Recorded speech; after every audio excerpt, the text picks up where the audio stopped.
Are you a forward thinker? Then you need an HR and finance platform that thinks like you do. Workday is the AI platform that helps propel your organization, your workforce, and your industry into the future. Workday, moving business forever forward.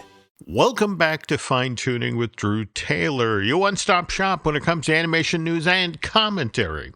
I'm entertainment writer Jim Hill, and Mr. Taylor, whose writings on the industry you can regularly read over on The Wrap, and his musings on the Mission Impossible movies you can listen to on Light the Fuse, the official Mission Impossible podcast.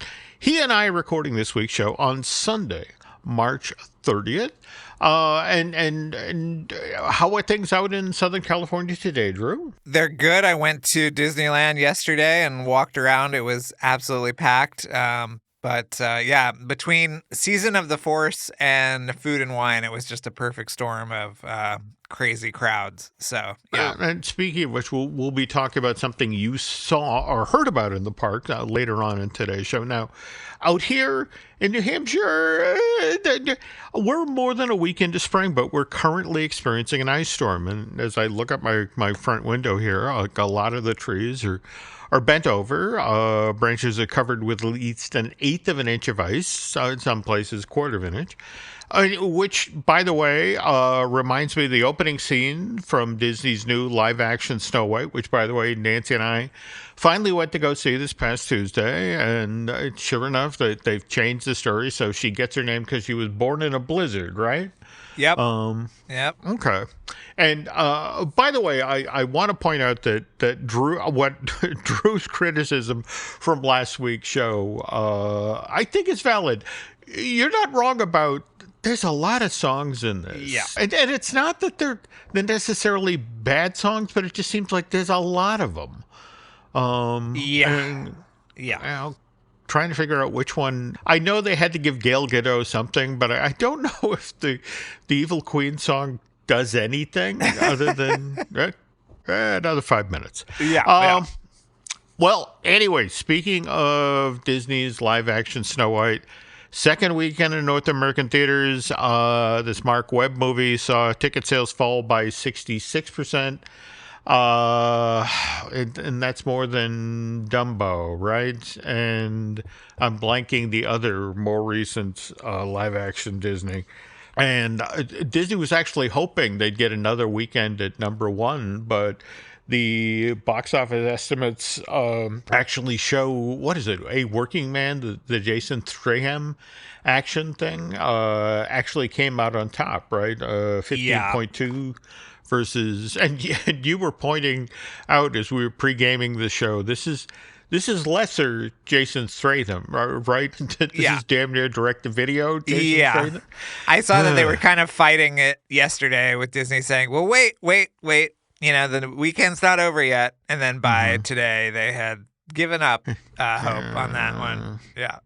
Though, again, same. What I heard was the same thing trotted out, same excuse from last weekend, to the effect of, we would have done so much better in New England if it weren't for that ice storm. But it's like, it's just a tough week for Disney. I mean, we heard, for example, that Brendan Carr, chairman of the FCC, had just announced he's ordering an investigation into whether Disney of ABC robbed anyone of employment opportunities due to the company's diversity, equality, or inclusion practices. And I don't know if you saw the letter from Mr. Carr to Bob Iger, but it said that they're not only going to investigate the current DEI policies, but also Disney's past policies. It seems like a good use of everyone's time, I think that, absolutely. And toward that end, if Bob Iger was feeling in a feisty mood, if I were in his position, what I would send back to Mr. Carr is like, well, as you know, since 1964, we here at Disney have believed that, well, there is just one moon and a golden sun and a smile mean friendship to everyone. And though the mountains divide and the oceans are wide, it's a small world after all. And I don't think Carr would get the joke or the point. But all right, let's move on. Lots of animation-related news this week. But before we get to the news, let's acknowledge this show's sponsors. which are the DVC rental store. And if you're planning your next trip to Walt Disney World, you can save some serious scratch by renting DVC points at the DVC rental store. Imagine staying at a deluxe resort for a fraction of the cost. That's a total game changer. Oh, if you already own or are thinking of joining the Disney Vacation Club, then be sure and check out the DVC resale market. They're the leader in the secondary market with over 70,000 satisfied members. And whether you're going to buy or sell your DVC points, they make the process seamless.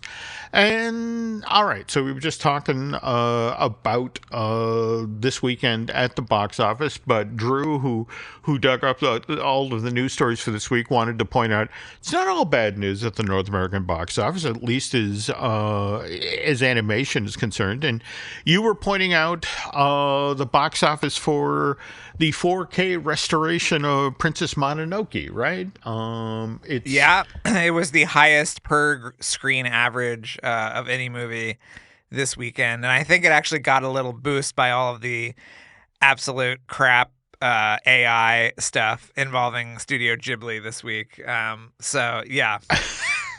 It's so interesting you bring that up, because I don't know if Hayao Miyazaki has necessarily commented on that specifically. And you're talking about, just to be clear here, let's see, want to make sure I'm using, it's the OpenAI image generation tool. OpenAI, yeah.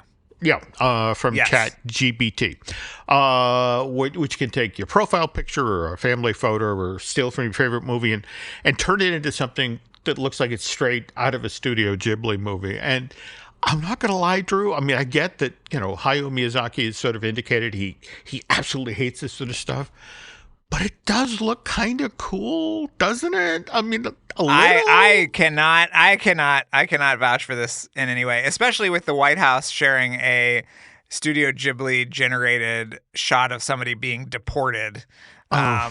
It's pretty that. bleak. Damn Oh yeah. Okay. Now, to slide back to Princess Mononoke now you ruined my fun. Now I can't use it. I'm sorry. Okay. I'm sorry. So this Princess Mononoke restoration played on 330 IMAX screens across the United States and Canada. Initially, Drew, I was confused because it's like, I don't get what's going on here. That the movie itself came out in Japan in July of 1997. We didn't get the stateside, the English dub till September of 99. And by the way, again, in our problematic time, you did see that the version that's out in theaters, you know how GKIDS will do the original Japanese with subtitles as well as the English dub? Yeah. This is the Miramax version, the one with the script from Neil Gaiman. So it's like, yeah, I saw that at the New York Film Festival. I saw it when it premiered as part of the New York Film Festival. Yeah. Okay. At Alice Tully Hall. It was pretty great. Yeah. Okay. Did any of the vocal cast come out? I mean, I don't remember. Okay. Yeah. Because, I mean, again, it's easy to tell that the English dub was done in the 90s because it's got Gillian Anderson, Claire Danes, Minnie Driver, Billy Bob Thornton. But it turns out... it's good. It's a good dub, yeah. No, don't get me wrong. I love the film then, looking forward to... And again, remember, on this show, Drew and I are big proponents of physical media, and while it has not been officially announced yet... there's supposedly a 4K high def coming from Shout Factory later this year. And by the way, this was put back in the theaters to honor, Studio Ghibli's 40th anniversary? Is that right? Or yeah, I think so. Is that how old they are? They're only 40? Only Good 40. Lord. Only 40. Yeah. So, but anyway, so again, if you get a chance, go see it on the big screen. The big screen. IMAX and 4K. And again, we want some good news these days. So Drew also dug up, and remember, just recently, we were talking about the whole Technicolor situation where the Technicolor group was suddenly circling the drain and who potentially was going to go down with it. And among them, the outfits that concerned us was Micros Animation, who have done some amazing work and some great animated features over the last year or so, like Teenage Mutant Ninja Turtles, Mutant Mayhem, Orion in the Dark for Netflix, and not to mention Paw Patrol, the Mighty movie, which if you know anybody with small kids is playing 24/7 at their house. Anyway, we just found out that Rodeo FX is going to acquire Micros Animation, so effectively pull back this company that has worked on 17 animated features for DreamWorks, Paramount, and Netflix over the past couple years. Bring it back from the edge of oblivion. And while we're talking about Netflix, Drew, you dug up that they're doing, they've already sort of made a habit out of taking animated things like One Piece or Last Airbender. There we go. All right, and changing those into live action things, and they're about to do this with a Saturday morning favorite, Scooby-Doo. Did you read the breakdown of? And I guess this is an origin story for the team that drives around in the Mystery Machine. It seems somewhat Wednesday coded. The announcement. It seems like, there we right? go. Didn't you get that impression too? That's actually an excellent way of explaining the vibe of this. Though I will say that the fact that our story starts at Camp Ruby Spears, I'm kind of on board with using that name. Yes, but yes. You're not wrong about the Wednesday vibe. Yeah, they describe it as a modern reimagining with old friends Shaggy and Daphne team up at summer camp with scientific townie Velma and the strange but handsome Fred to solve the mystery of a lonely, lost Great Dane puppy who may have witnessed a supernatural murder. So I like that Scooby is actually the kind of fulcrum that this whole show is gonna turn around. Yeah. No, I mean, I guess my question is that, seeing as we've gone the CG Great Dane route, do you think this time around they might use a real dog, or? I don't know if that dog can get elevate off the ground for Scooby snacks. I think that's a key thing that's got to be able to do. Okay, duly noted. All right, and speaking of animated things being reinvented, a few weeks back we were talking about 100 Acre Woods, the Winnie and Friends show, which, because this A.A. Milne character, and again, the books, has slipped into the public domain. We're now going to see Pooh portrayed in a whole new way in 200 6-minute long shorts and 5 holiday specials. But what I thought was interesting about this, Drew, was that Linda Wolverton, the screenwriter of Disney's animated Beauty and the Beast and the Lion King, and not to mention the woman who waded into Studio's live-action versions of Alice in Wonderland and Maleficent, she's come on board this Cartoon Studios project as an executive producer. And but what was kind of interesting, it wasn't that sort of set the internet on fire, that news that she's joining 100 Acre Woods, Winnie and Friends. It was buried down in this announcement that she's at work on Maleficent 3. That suddenly got I didn't even see that. Yeah, and that's the interesting part of this, because I guess Angelina Jolie back in December of 2023 got the ball rolling. At that time, she mentioned, "Oh yeah, I'd love to revisit that character," and evidently, very quietly, Disney reached out because I guess the 2019 sequel to Maleficent, Mistress of All Evil, did well enough that Disney was like, okay, we could do a 3. But the fact that Wolverton, didn't she work on scripts for both the original from 2014 as well as the sequel, or? Am I remembering that wrong? She did. I don't know how much, it wound up in the sequel, but This I is really true. like that second movie a lot. I think it's really fun, and it feels more like what they were trying to do with that first one, with the kind of bigger world, as you and I have talked about many times before. All that stuff that got cut out. Yeah. That somewhere there is a lot of footage that fell by the wayside that got recycled. But yeah, that going to be interesting to see what they do this time around. But again, there's been all sorts of interesting news lately about Hollywood revisiting things, including a possible revival of The Critic TV show, which Drew and I will talk about in a moment. But first, this. Revolutionize your cooking with the Tefal infrared air fryer.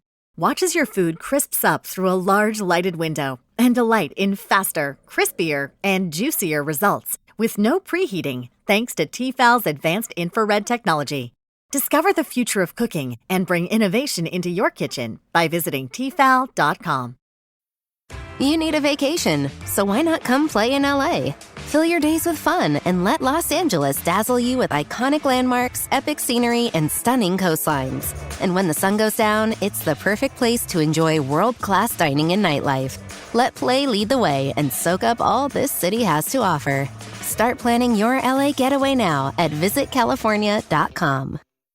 Shopping is hard, right? But there's a better way. Stitch Fix Online Personal Styling makes it easy. I just give my stylist my size, style, and budget preferences. I order boxes when I want and how I want. No subscription required. And she sends just for me pieces, plus outfit recommendations and styling tips. I keep what I love and send back the rest. It's so easy. Personal styling for everyone. Get started today at stitchfix.com/Spotify. That's stitchfix.com/Spotify. And we're back. Okay, on last week's show, we had so much animation news. One story that we really should have covered in depth, the return of American Dad to Fox, didn't make it the cut somehow, and I apologize. And this is significant because that 20th century animation show, after a healthy run on Fox, shifted over to TBS in 2014. So now, in making its return to Fox just in time for the start of its 20th season, 20 seasons of American Dad. It would then follow the footsteps of Family Guy, another animated series created by Seth MacFarlane that left Fox and went dormant and then came back and now won't go away. But as we mentioned at the end of a previous segment of the show, an even more surprising revival is now being bandied about in Hollywood, and that's the return of The Critic, which started off live on ABC back in January of 1994, then shifted over to Fox for its second season, fall of 94, lasting through spring of 95. Only 23 episodes of this Gracie film show were ever produced, but I'm not going to lie, they were wonderful. John Lovitz as the critic Jay Sherman. It stinks. Oh, by the way, one other thing Jay Sherman is famous for saying is, buy my book. And I'm just going to hold this up to show Drew. Look. Wow. See, I have my copy of The Art of Amphibia from Tokyo Pop. There we go, Tokyo Pop. Yes. But yes, wonderful 224-page hardcover, beautiful illustrations, some great behind-the-scenes stories. You and Matthew did a great job. And are we still doing our event at? Yes, we're at the Grove on Saturday, and then I think we're at Gallery Nucleus on the 12th. I'm gonna look into that when we're at Gallery Nucleus. I know that we are sold out at the Gallery Nucleus show, but I think there are tickets we're sold out of the Grove and no, I don't know. Just go look and try to get a ticket to something. I don't know. No. It's check it out. Get it autographed, folks. Go attend an event. Yes. All right. Anyway, back to The Critic. Now, what's interesting about The Critic is that the original plan was that it was actually supposed to move to the UPN for its third season. And according to folks at Gracie, 9 episodes had actually been written when this deal fell apart. And now the Critic lies fallow for 5 years. And then, do you remember the Flash animated version that came back in 2000? No, I've never seen that. Oh, yeah. Well, Was it terrible? The problem is, instead of the 22-minute long shows, these are 10 3-minute long, 5-minute long, little looks back into Jay Sherman's world. But they were created for online and were looking for a home and never quite got the traction that they needed. So project was discontinued in 2001. And John Lovitz, ever since, has been trying to get the show revived. But where this got interesting was just last week, Al Jean, longtime association with The Simpsons, co-creator of The Critic, he took to X and he said, "Just curious, how many of you would be interested in seeing The Critic with John Lovitz return?" And in just 2 days' time, that post on X got over 15,000 likes. And a day or so after that, Lovitz hops on X to say, "You keep telling me you want it back. I've been trying for years." And now creator Al Jean is on board, which is great news, except for the fact, and help me out here, Drew, The Critic was a riff on shows like Ebert and Siskel's At the Movies. And those kinds of cable movie review shows just really don't exist anymore. Also, we're being completely blunt here. We don't live in an age where film critics are as prominent or have the voice that they once had. I mean, look at press events or movie premieres these days. Who do the studios invite? They don't invite film writers. They invite social influencers. So I don't know. I mean, maybe that's what would make a revival of The Critic fun to watch, watching Jay Sherman struggled to stay relevant in a world like that. Yeah, absolutely. I think there's a lot of stuff that they could lampoon, but you're right. The monoculture is dead. Mm-hmm. There's sort of a lack of a consensus, but there's plenty of streaming movies to make fun of, Jim, along with absolutely. Influencers. Mm-hmm. So I think there would be ripe material there. I would love to see it come back. Absolutely. Yeah. One other question I want to lay out there. What do they do about Jay's son, Marty? Do they age him up? Because that's supposedly what's happened with that King of the Hill revival that's debuting on Hulu later this year, that Hank Hill's son, Bobby, is now reportedly 21 years old and works as a chef in a fusion restaurant in Dallas. And I bring that up because I don't know, have you ever seen this thing online, Couples Therapy? It's not exactly a graphic novel. It's more of a long-form comic strip done for the web by, I want to make sure I get this writer's name right, Panic Volkushka. You ever seen this thing? I've never seen it. Okay. No. All right. The gimmick of it is Bobby Hill is all grown up and he's now working as a family counselor. And which married couple is in his office in the strip that we see? It's Bart Simpson and Chris Griffin from Family Guy. And what's interesting is the message that the comic gets across loud and clear is one of the main reasons that Bart and Chris are having trouble as a couple is because of how their dads, Homer Simpson and Peter Griffin, treated their children when these two were growing up. And Drew, there's this genuinely lovely note at the end of this comic that Panic did, where Bobby, as he's ending the session with Bart and Chris, and by the way, Bobby's a really good therapist. He makes a breakthrough with these two in their therapy session, and it's helping these guys see that the problems that they're having in their relationship aren't because anything that Bart and Chris are doing, but rather all the baggage that they still carry from having been raised by Homer and Peter. And anyway, the lovely little grace note at the end of this comic where the now grown Bobby Hill realizes that while his dad, Hank, may not have been perfect, Bobby always knew that his dad loved him and that Hank would always be in his corner. And so the last thing you see in the comic is Bobby picks up his cell phone and calls Hank to say, "Hey, Dad."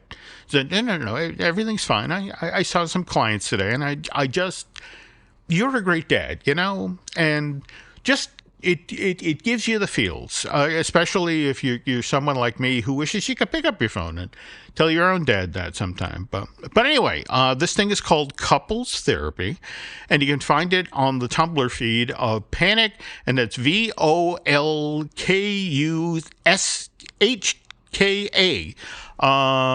Check it out. And of course, people who are in therapy occasionally need pharmaceuticals to help with their healing. And when you take stuff like that, there are sometimes common side effects.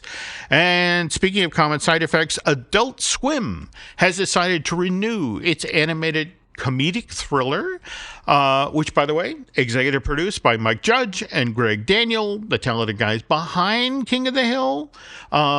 Anyway, Common Side Effects is coming back for a second season. The season finale for the first season of Common Side Effects actually airs tonight, and by tonight I mean the night that Drew and I are actually recording this week's Fine Tuning, Sunday, March 30th. Michael Auerlein, the president of Adult Swim, was quick to credit the fans of Common Side Effects for their help in getting this animated series for adults renewed. Michael took to social media to say, "You all did your jobs by showing up for Adult Swim and Max to support the show and lighting up your socials to spread the word. So see, we can have nice things." Yeah, but where is Scavengers Reign season 2? Jim, this is what... Like, come on. This is why I do a show with Drew Taylor. Keeps you on a very tight leash, keep you very close to the ground. But again, Yes. I'm not going to lie.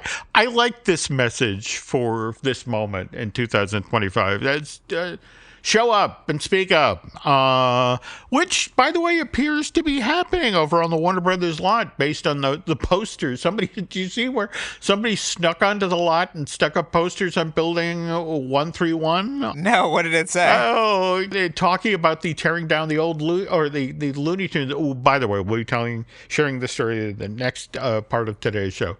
But they literally had a poster put up of Bugs Bunny saying, "Not cool, Doc." But anyway, we're going to get to that story in a moment. But first, this. This episode is brought to you by Progressive Commercial Insurance. Business owners, meet Progressive Insurance. They make it easy to get discounts on commercial auto insurance and find coverages to grow with your business. Quote in as little as 6 minutes at progressivecommercial.com.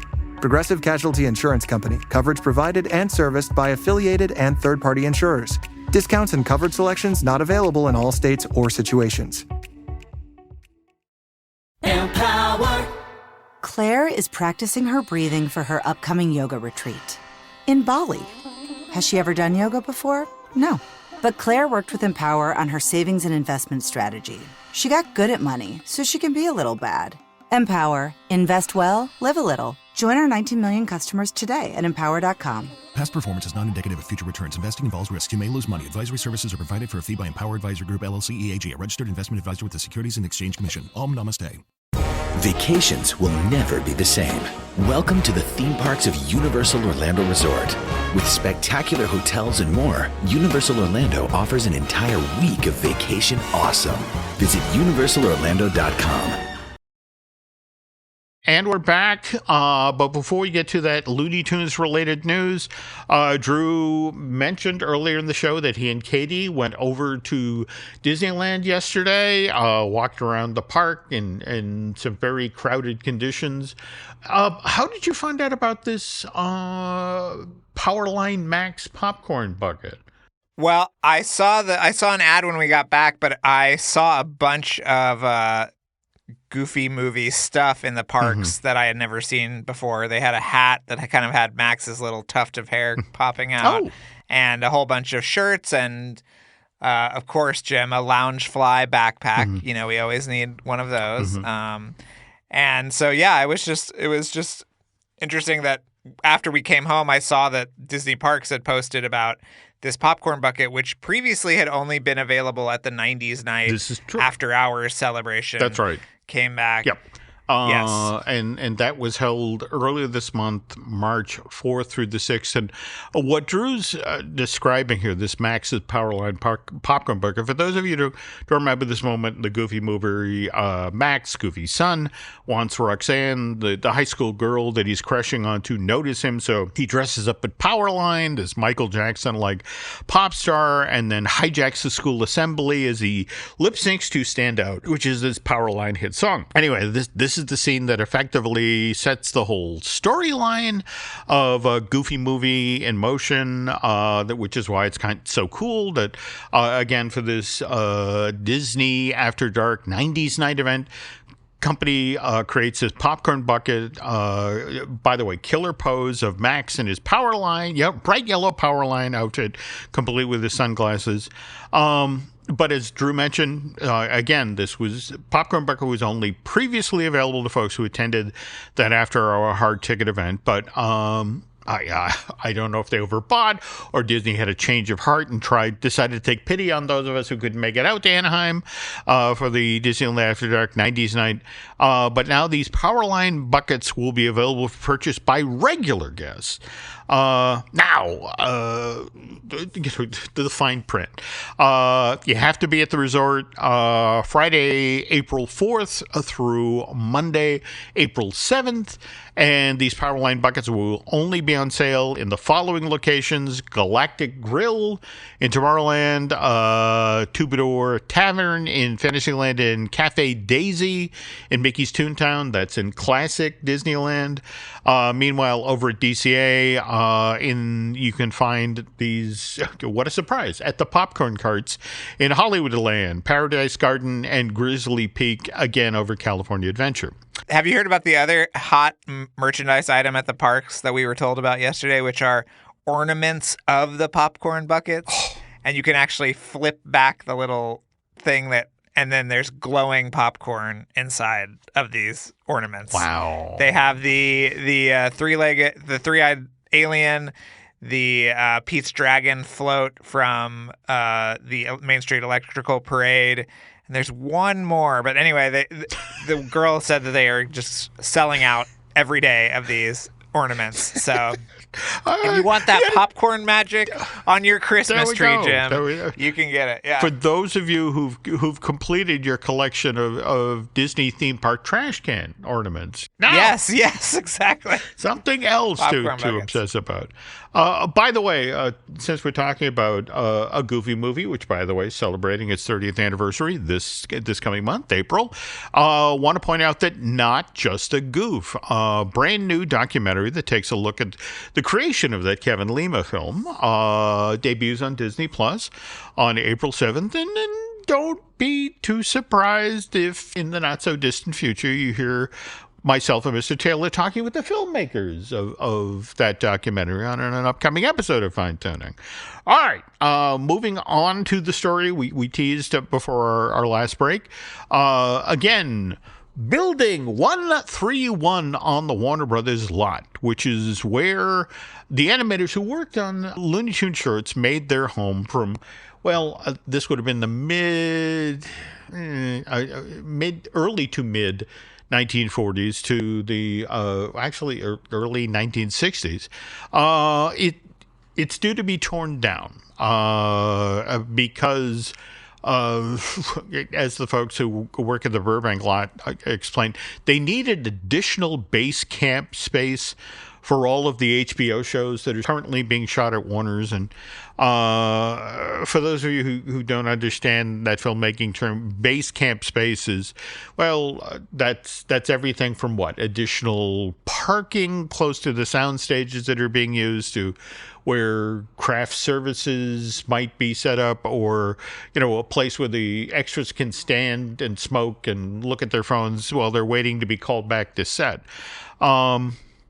Do want to stress, though, Building 131 is not, it got called Termite Terrace, but it's not the Termite Terrace. No. You know, the original Termite Terrace, where a lot of the classic Looney Tunes were made in the early 1930s and the 40s. That was actually located on the original Warner Brothers lot over on Sunset.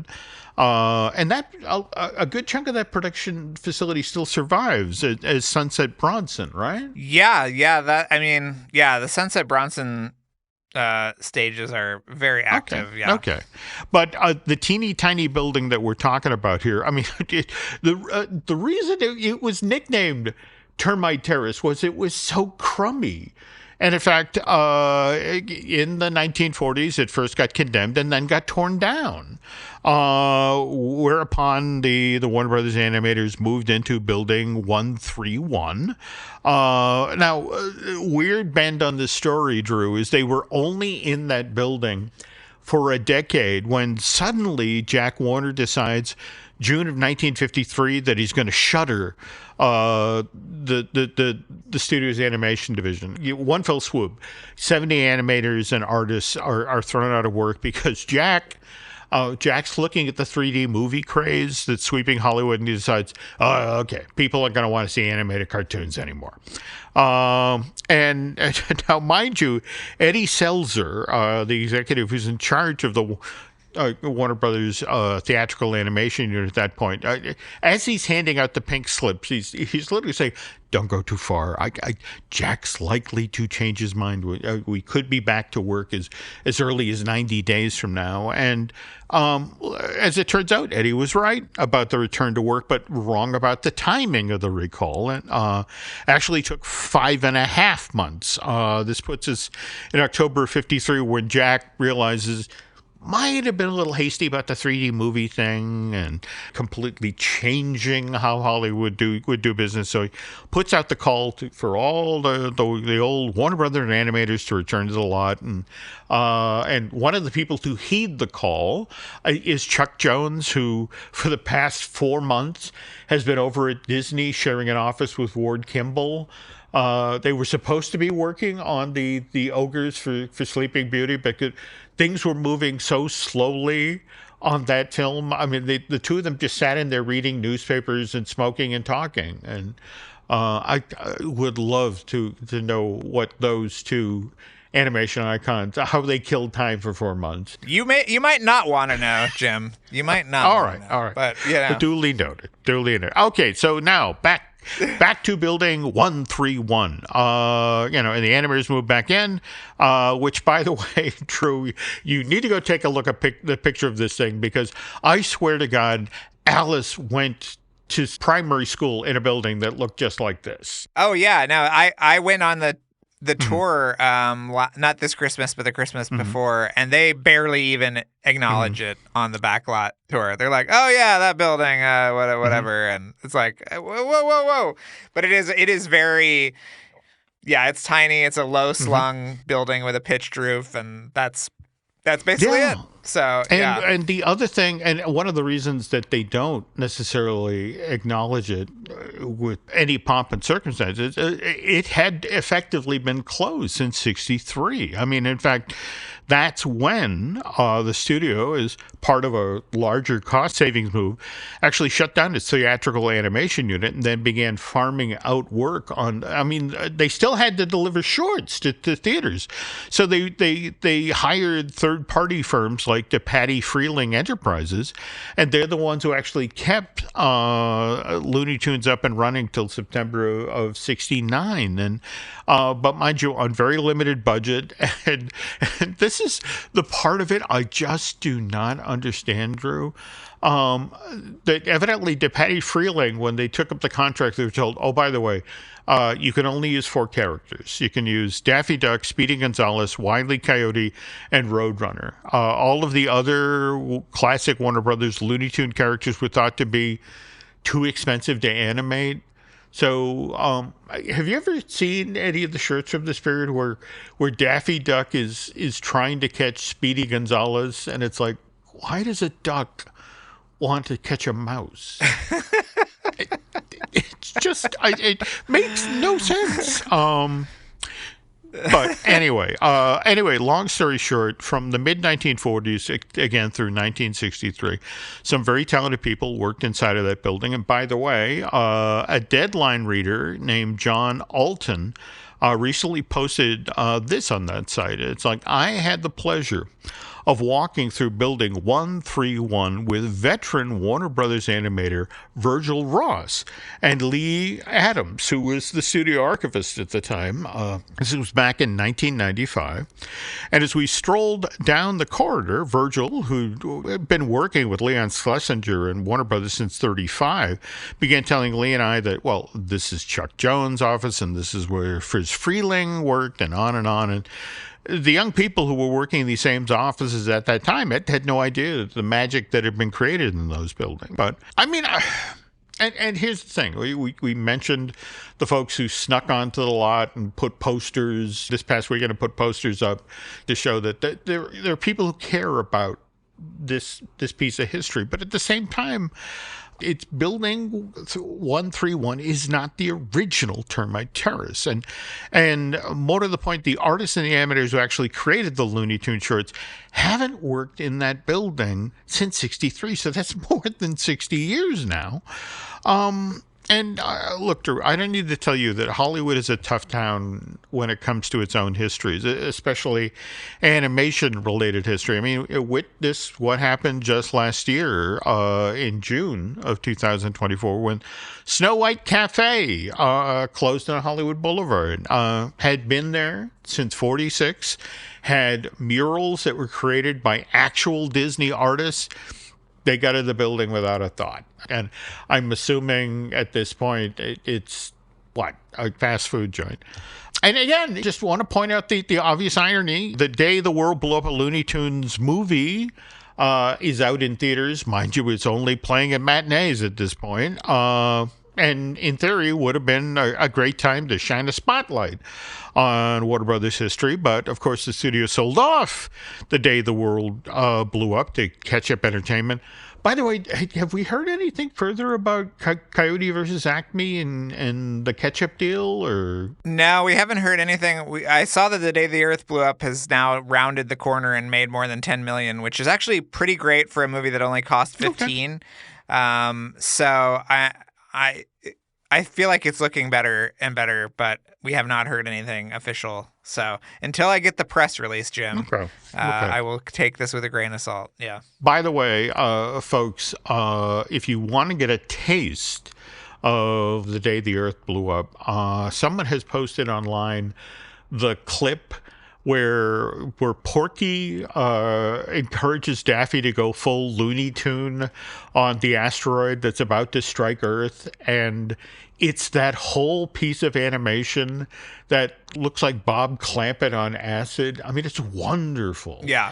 Go find that clip on social media, folks, and you'll want to go out today to see The Day the Earth Blew Up. But now, speaking of Warner Brothers celebrating its animation, it's worth noting that on this coming month, on April 18th, they're going to be doing a special tour on the lot, but this is to help promote James Gunn's Superman Legacy. This will all be part of a Superman celebration. It'll be a special hour-long tour of the Warner's lot in Burbank, where they'll show off locations where both Superman films and recent TV shows have been shot, and then on the lot in one of their professional grade screening rooms, they're going to show the Christopher Reeve, the original Superman. Oh, that's cool. That's really cool. Yeah. It's all part of the summer of Superman, Jim. It's all happening. There we go. And by the way, Superman Legacy arrives in theaters on July 11th.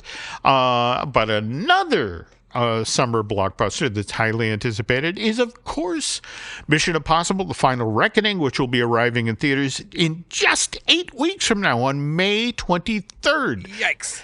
And leading up to The Final Reckoning, Drew and his co-host, Charles Hood, have been on their wonderful Light the Fuse podcast, looking back at the earlier films in the Mission Impossible series. So which of the movies are you taking a look at this week? I think this week is Dead Reckoning Part 1, or Dead Reckoning, as we now know it. And we will be at CinemaCon this week as well. So should anything momentous happen there, we will be churning out an episode as fast as we can to break everything down and talk all about it. So yeah, there you go. Oh, cool. All right, and also it's CinemaCon. There will be other animated related news breaking. So hopefully Drew will come back with some stuff from there. But again, do yourself a favor, folks. Seek out the Light the Fuse podcast. And by the way, we have a few podcasts here we'd also like you to check out. We have Disney Dish that I do with Len Testa. That's our theme park news podcast. We also have Epic Universe. That's our Universal theme park podcast, which I do with Eric Hersey, who is a very talented gentleman who produces a lot of the shows here at Jim Hill Media. I also do a Disney merch podcast. I Want That Too, that I do with Eric's lovely bride, Lauren. Meanwhile, Brian Gahn, I think as we speak, is driving back from WonderCon, where he saw a bunch of Lucasfilm-related panels, and we'll be talking about that on a new Looking at Lucasfilm, which hopefully we'll record later this week.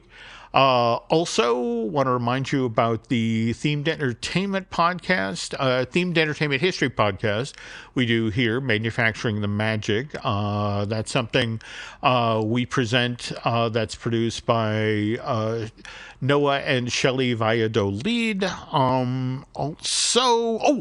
Want to mention Disney Unpacked, our Patreon project that Len and I do with veteran Imagineer Jim Schul. We just this past weekend posted our most recent show, the one about how the Disney parks keep Snow White evergreen, and Mr. Schul and I are working on our next episode in this series, and that'll be about how the Monsters, Inc. characters have been kept going in the parks through ride shows and attractions. So as we head out the door here, again, want to thank Eric Hersey and David Gray for doing such a good job on the production side of this podcast.